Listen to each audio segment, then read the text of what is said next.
Welcome to People in Power. I'm Juliana Ruhfus. On today's program, Crude Amnesty. The whole process sounds incredibly dangerous.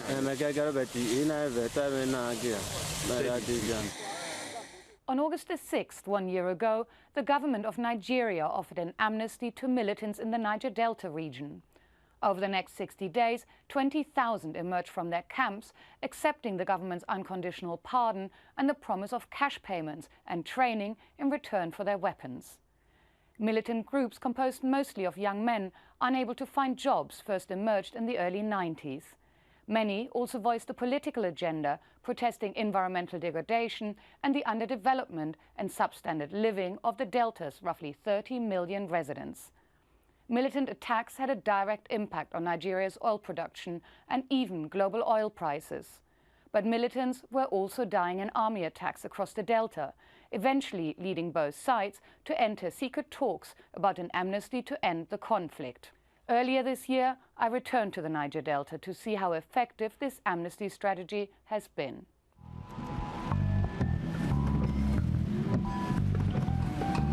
It's a bleak day in Port Harcourt, capital of Nigeria's river state. We have come to the waterfront slum, where some of the former militants have settled. So, I'm Juliana. What's your name? Dr. James. I'm Juliana. Hi. So is this your area? Yeah, this is where we stay, we manage, we get software. We've heard there are some complaints.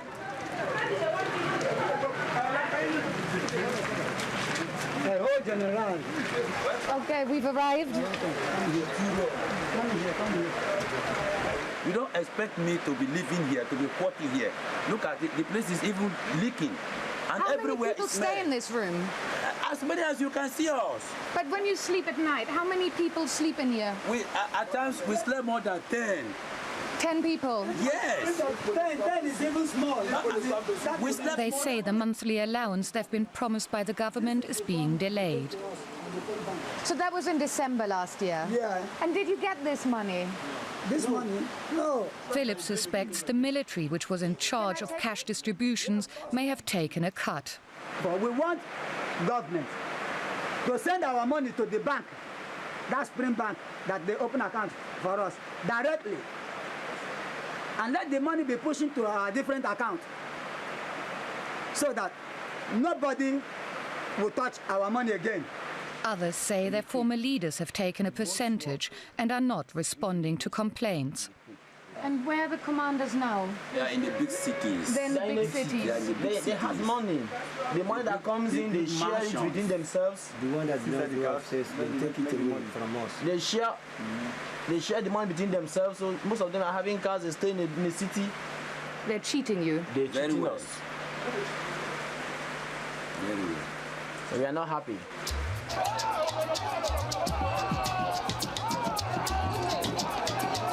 The mood was very different in October last year, when the fighters came out of their camps in the Niger Delta's mangrove creeks.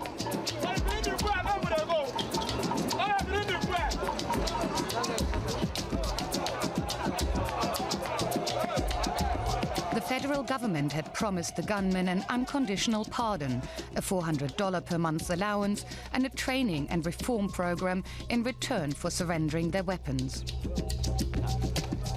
A total of 20,000 former fighters were registered for the amnesty across all 9 Niger Delta states. But despite the government's promises, nothing was ready. Here in River State, the local governor provided a holding camp for militants seeking to enter the reform and reintegration process. How can you tell whether a militant is or isn't reformed? The behaviors, the way they were behaving before, now there is nothing like that any longer. That they go about, roaming about, smoking, a lot of bad things, there is no more in them. Shall we meet some of them then? Of course. Let's consider. But Alu Camp is only a temporary facility and will soon be dismantled. Gentlemen, like I was telling you, these are the ex-militants. as you can see them, they are very, very okay now. Even here, there are problems with the payments. Yes, they have been very good, but one thing we really need to talk about is how our payment has been delayed. Well, this is not the first time that we're hearing about the problems with delayed payments and stipends for the militants, ex-militants. What's the reason for this, and why is there such a problem with the payment system? Well, it must be some logistics problem, some bureaucracy from Abuja. This payment is being coordinated centrally from a point. And of course, you know that before government spends money, approval will have to go from one desk to the other desk. It's not as if the money is in any place waiting. We have no direct dealings with them on money. The federal government is responsible for payments, but many problems are faced on a state level. The Sergeant Major takes us on a tour of the facilities. This one, they are all the same. Out of the 8,000 ex-militants that you had in River State, how many of them were staying in this camp? Here has a capacity for We have a 1,100. Yes, 1,200. 1,200 capacity. This week, the federal government has finally opened its training camp in Obubra. But how does it work? There's only 2,000 people in Obubra. 2,000, we have 600 from River State. 640 from River State. From River State. So then you send 600 to Obubra. Yes. Where are the others that were staying here? They're in their homes. They are in their homes Preparing for Obubra. When it is time for them to move, they will come back here and take off from this point to Obubra. These ones are ready to go by Monday. Because remember that there was a long period of delay, Yes. 7 months, and most of them had to go back to and their see homes. their family. We were planning to see them again, but there are unexpected difficulties.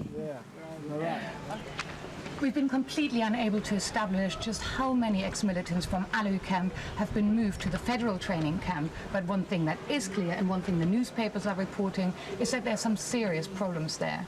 They expected 2,000 militants, but 3,000 have arrived. They've made their own way there. And some of them are so discontent that they've actually attacked the car of the government official in charge of the Amnesty.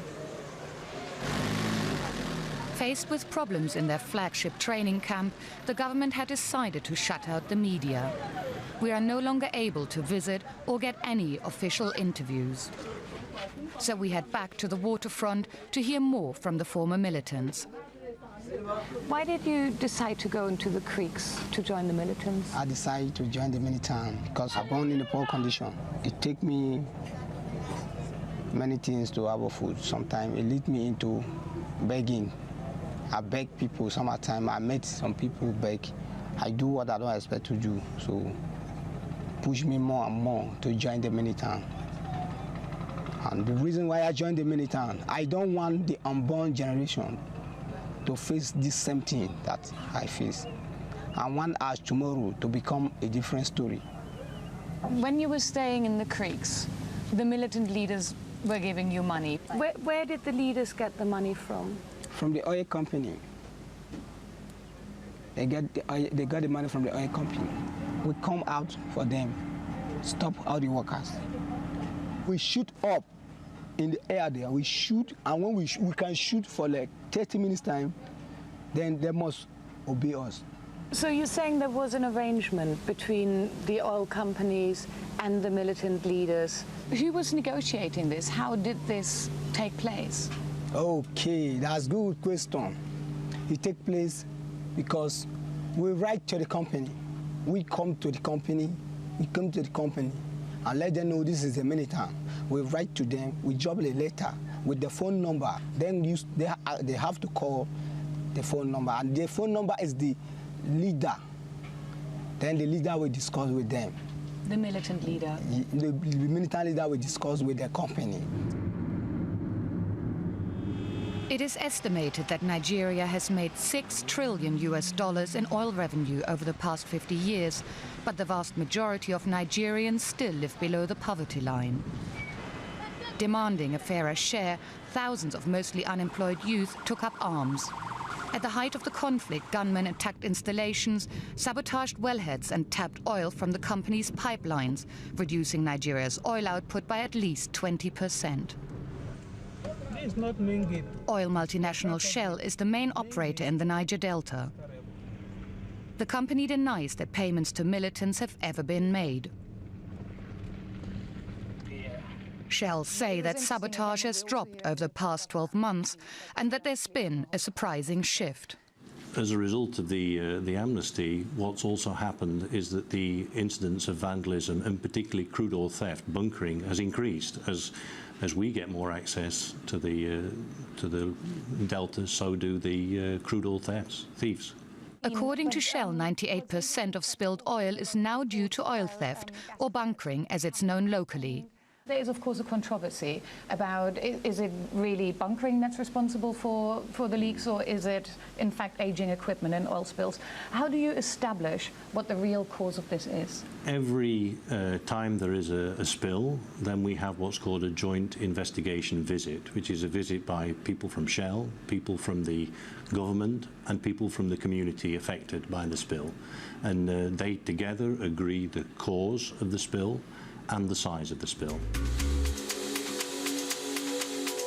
Shell wants to show us the increasing number of local refineries in the creeks which use crude oil tapped from their pipelines.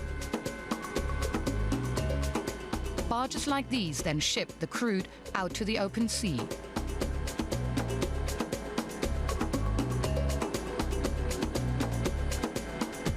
The argument over who is responsible for the environmental devastation of the Niger Delta is one of the root causes of the conflict.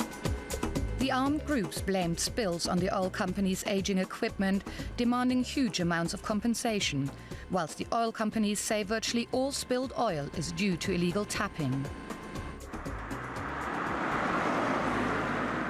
Shell's general manager had insisted that the investigation process into the cause of oil spills is a clear-cut assessment. But we've been told that a place called Joint Kramer 4 is a typical example of a controversial investigation. When we arrive, we find a community deeply divided.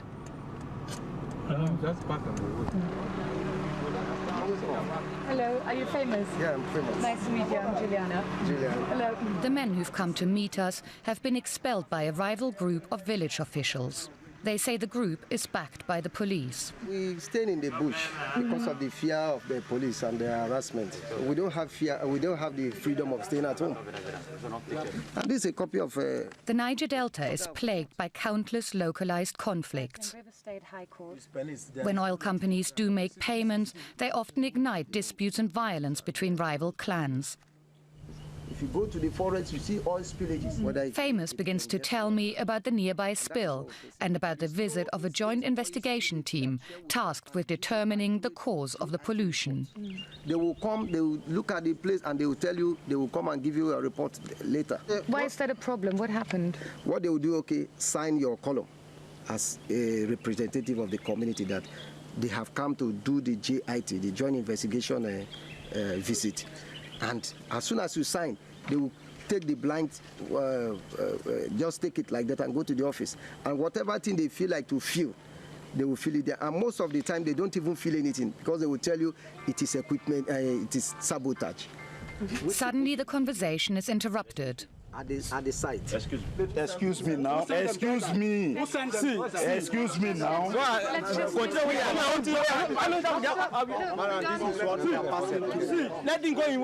The police has sent him to come. We might be arrested here. Word has got back to the rival group that the men have come in from their camp.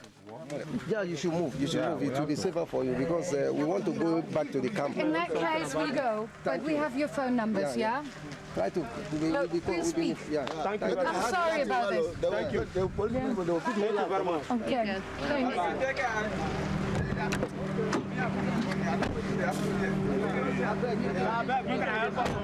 We managed to get hold of a copy of the document which the community wanted to show us. It's a standard form filled in by the communities and the oil companies in the presence of government officials whenever a spill occurs. Only on this one, the location and the date have been left blank. In fact, pretty much all of it has been left blank, apart from the very last page, which has got all the signatures on it, and the community claims that they were intimidated because the joint investigation team turned up with the army. There have been nearly 40 reported spills on Joint Kramer 4 between 2007 and 2009 alone, and Shell say the majority of spills were caused by sabotage. Without the incident number left blank on the document, the company won't make a specific response, but Shell insists that the presence of officials and regulators during the visits makes it unlikely that anyone signs against their will. But after the tension we've witnessed, we can no longer be sure. Eventually, we receive word that we can come and see the illegal refineries, which the oil companies say are responsible for much of the pollution.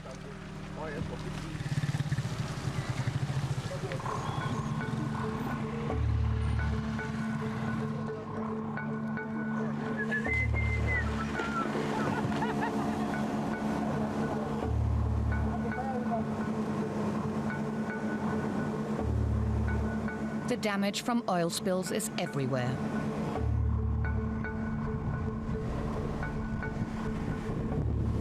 This damage, when and how did this happen?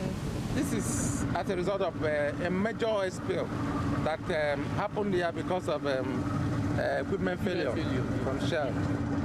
It was the reason for the relief material that they sent to the community. Because Shell will not send relief to any community they did not pollute. Has there been any attempt to clean this up? No, they have not cleaned it today. No. If they clean it up, you won't see this. And you know, the people, like I said, are predominantly fishermen. No fish, no crab, no periwinkle will survive under this mangrove.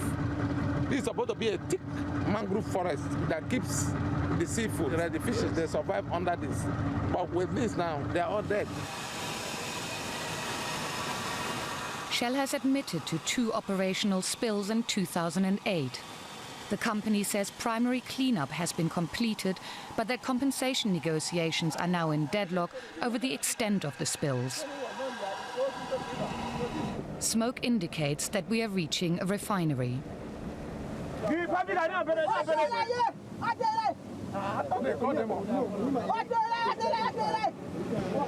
They're just telling them not to run away.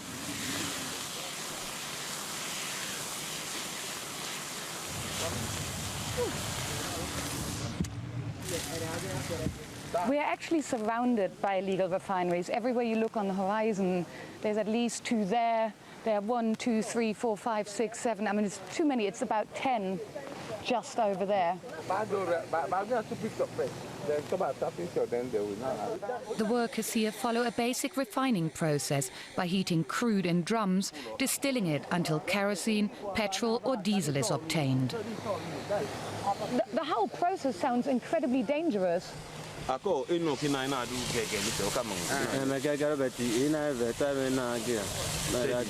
very dangerous, but they don't have an option. Do you think the Amnesty has made a difference here in the region?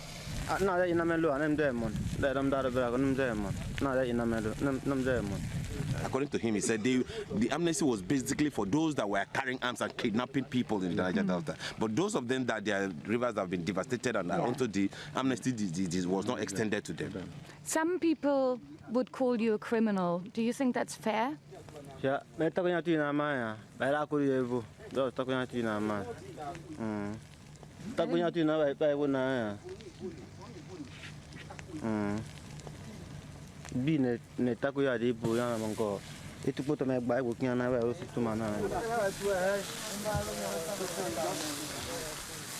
We're trying to get around, but we're just being warned that we have to be really careful. They're saying that quite often an entire island like this actually catches fire because there's so much crude on the ground. By now, the men who have brought us here have opted to wait in the safety of their boat. It seems incredible that these refineries can operate so openly whilst the army is patrolling the creeks. When we asked, the men tell us that instead of closing the refineries down, soldiers visit to demand their share of the profits. How much do they want? Sometimes they need 50,000, 100,000. That is how much the military asks you for money. Yeah, What happens if you don't pay money to the military? they will carry us to jail. It's becoming clear just how deep-rooted the problems in the Niger Delta are. Until the communities are satisfied that they've been compensated for oil companies' spills, the risk of conflict just won't go away. There's virtually no formal employment, and locals who've stopped fishing because their environment has been destroyed turn to refining to make a living, closing a vicious circle of continuing pollution.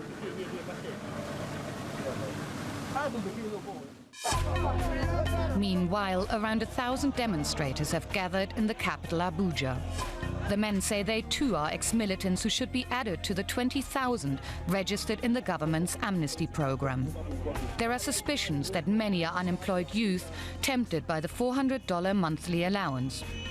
It's become impossible to tell just who is a real ex-militant. Since the Amnesty officials are still refusing us an interview, we've made contact with a commander known as General Boylove, one of the militants' top leaders, who is now working with the government. We find him watching the World Cup final with his friends.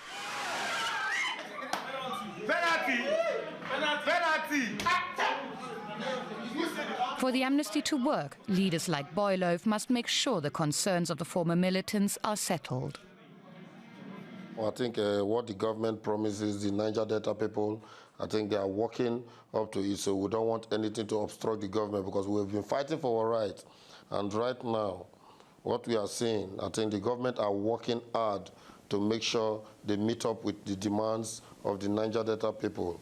We've spoken to some of the ex-militants who are saying that they are a bit disappointed with their former leaders because they feel that they're living it up in Abuja and they're close to the government now, and that they, the people who fought in the creeks, are being forgotten. Do you think that's fair? They are getting all what the white paper said. So any person you interview and say anything bad about the leaders, then that person is not a militant. The person should be somebody that they just wanted to carry along. As a former militant leader, what would you say to the ex-militants who are now getting restless and who are saying our payments are being delayed? A real militant that fights for the right, I don't think their payment is being delayed. Any person that is crying out that their payment are delayed are those people that pass through the back door. But the ex-militants we've met at the waterfront say they are still waiting for their monthly allowances. Loveday and Goddy take us on a tour of their neighborhood. We pass a local dredging company. Waterfront, no benefit from it. In fact, they don't employ us. They don't talk to us. They don't mind us. And this company has been here for so many years. Do you think people are prejudiced about employing ex-militants? Do you think they think you're bad guys, or they're worried about you being criminals? They don't even think of employing us in the company just because they are afraid of employing us in the company. Nobody is ready to even give us work. It's a big change from life in the camps, where profits from oil bunkering were distributed by the commanders. But Loveday and Goddy both say it's peace that matters most now, and had they followed the money, they would have never left the creeks. Now it's upon the government to act fast to stop them from changing their minds, not just by fulfilling the terms of the amnesty, but by addressing the root causes of the conflict too. That's it for this edition of People in Power. If you'd like to comment on this report or any other matter, we'd love to hear from you on aljazeera.net/English. Until next time, goodbye.